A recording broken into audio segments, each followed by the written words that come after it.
আমরা একজনকে ফাইনালি পেয়েছি। সাকিবিয়ান ভাইদের জন্য খুশির খবর এলো। হৃদয়ের নতুন গল্পে নতুন নায়িকা পেয়ে গেছি আমরা। কে হতে পারে নতুন নায়িকা? থাকছে এই ভিডিওতে। তো নায়িকা হিসেবে তো অনেকের সাথে কথা হয়েছে।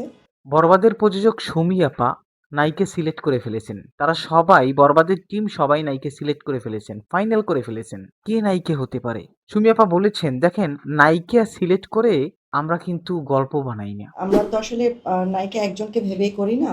আমরা ক্যারেক্টারটা ভেবে নায়িকা নিই। আমরা গল্প বানাই, তারপর নায়িকা সিলেক্ট করি যে এই নায়িকা এই গল্পের সাথে যায় কিনা। অনেকে অনেক মন্তব্য করেন, আমরা কোয়েল মল্লিক হলে ভালো হয়, আবার ইদিকাকে চাই, আমরা অন্য নতুন কোনো নায়িকাকে চাই। শাকিব খানের সাথে যে নায়িকা নতুন দিবে তাকেই মানাবে, কারণ শাকিব খানের সাথে মানিয়ে যায়। কিন্তু সবার মতামত কিন্তু একই রকম না। অনেকে নতুন নায়িকা চায়, নতুন নায়িকার সাথে শাকিবের কেমিস্ট্রিটা একটু ভালো হয়। তো সুমি আপা সে নিজেই বলল, আমাদের সবার সাথে পুরো ক্যারেক্টার হিসেবে যে যায় নায়িকা, আমরা একজনকে ফাইনালি পেয়েছি। তারা নায়িকা ফাইনাল করে ফেলেছেন। ঋতুর নতুন গল্পের সেই নায়িকা কে হচ্ছে?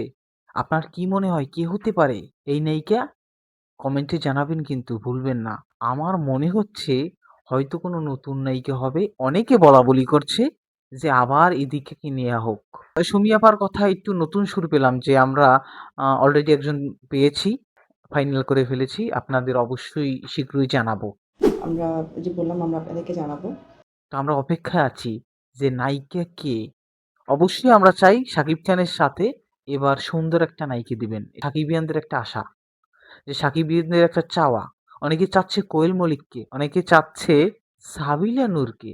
অনেকে বলছে না, সাবিলা নূরকে সাকিবের সাথে কেমিস্ট্রি তেমন একটা ভালো লাগে না। তার চেয়ে আমার বরং ইদিকে কি নেওয়া হোক। না, ইদিকের পারফরমেন্স তো বেস্ট।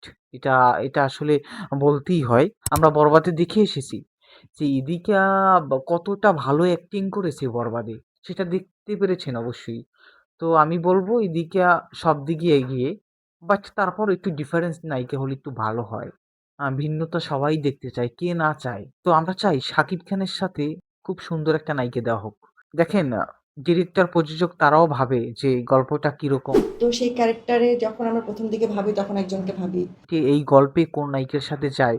তারপর তারা নায়িকা সিলেক্ট করে এবং তার সাথে কথা বলে। তো বললেই তো হবে না। এখন এই গল্পটা খুব দারুণ একটা গল্প। এখন যদি আমি একটা নরমাল নায়িকা নিই যে আমার মনে হচ্ছে না এই গল্পে সে ভালো পারফরমেন্স করতে পারবে না, তখন তাকে নেয় না। আর যদি মনে করে না এই গল্পে ওই নায়িকাকে যায়, তাকে মানাবে, মনের ভিতর সেই ফিলটা আসে যে না ও পারবে, তারপর নায়িকা সিলেক্ট করে। পাঠিয়ে দেবে ভাই নতুন গল্পে। বরবাদের থেকেও অ্যাকশন বেশি হবে ভাই, আপনি মনে রাখবেন। দারুণ সিনেমা হতে যাচ্ছে আমাদের হৃদয়ের দ্বিতীয় ধামাকা। আসছে 2027 সালে রোজার ঈদে। অবশ্যই অপেক্ষায় থাকবেন। আমরা সাকিবিয়ানরা সবাই অপেক্ষায় আছি এবং নায়িকাকে প্রযোজক সুমি আপাকে রিকোয়েস্ট করব খুব শীঘ্রই জানিয়ে দেবেন। শাকিব খানের নিত্য নতুন ভিডিও পেতে অবশ্যই চ্যানেলটি সাবস্ক্রাইব করে পাশে থাকবেন। আবার নতুন কোনো ভিডিও নিয়ে হাজির হচ্ছি আপনাদের মাঝে। সবাই ভালো থাকবেন, সুস্থ থাকবেন। আল্লাহ হাফেজ।